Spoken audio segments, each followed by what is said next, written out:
This is the 2014 SCAC Baseball Championship. Trinity University just defeated Texas Lutheran 8-7. We're here with head coach Tim Scannell. Coach, a wild one, obviously. Give us your initial thoughts on today's game. Well, I'm really proud of the guys, the way we came out and battled a great ball club in TLU. I thought it was a really well-played game. I thought their lefty threw exceptional. I thought Spear was great all game long. It was a really good baseball game. And then we came up with some timely hits, and so I was really pleased with that. And I thought our guys fought mentally at the plate. I thought they showed tough-mindedness in the batter's box. But to let a game get away because of free runners and not being able to pitch to the situation, 7-run game, really disappointed, and we got to fix that. We have talent in our bullpen, but talent doesn't mean anything if you're not throwing the ball over the plate. Tell me a little bit. You mentioned Zach Spear's performance. He goes 7 strong innings, no earned runs allowed. Put together another great outing.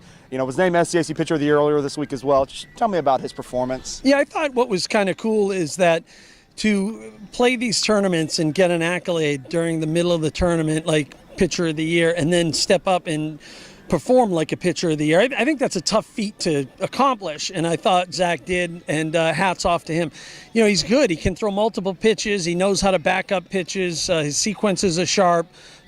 He's got a heavy ball. He throws a 2-seamer and a 4-seamer. He's a tough kid on the mound. I thought he did great. And TLU, you see they can swing the bats. They just need to be given a reason to. And I felt like Spear took their kind of thunder out of him. He just kind of outperformed them early on. And then when we couldn't get it done in the bullpen, they came alive. They're a really good club.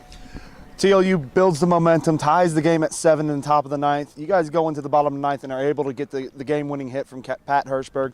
So what were you telling your guys going into the bottom of the 9th? And tell me how you guys were able to kind of take that momentum and get the win. Yeah, I think that the players took the momentum back, but we also got good fortune. Singer hit a really hard ball to second base, and it took a tough kick on that kid. You know, different story. That's a routine double play, and the inning's over. So I think the momentum came back to us by just us catching a break. And then they're so tough, and I think Harwell is the pitcher. He's real good on that bump, and he strikes out a kid like Muscarello who doesn't strike out. I was unbelievably impressed with the pitches he made to Muskie and the incredible changeup to get him to swing over the top of. And then Pat Hirschberg, who's been struggling for a long time, but he's a competitor. He's just not afraid to fail. And I felt like that kid left a pitch up, and he really put a good swing on it. Coach, we'll get you out on this. You go back to the championship game. It's always tough, you know, in these tournament outings to get back to that point, but you're back in it for a second straight year. You have a chance to play for a conference championship. What's the excitement like to get back there and to play in that sort of atmosphere again? Well, I'm excited, and I'm excited for our players. We just talked about this yesterday. I want to see excitement from my team. You know, I want to see these guys respect the game of baseball 1 inning through 9 innings, both offense and defense, top half, bottom half of innings. I feel like oftentimes we play well and then we disappear, and that is frustrating because baseball demands a lot of concentration, and you have to respect how fragile the game is. One play can change, you know, all of a sudden a giant crooked number goes up on a board, and that's how you lose games. It almost happened to us today. Coach, congratulations on the win. Trinity University will play in the SCAC Championship Game tomorrow. The Southern Collegiate Athletic Conference, a conference of good sports.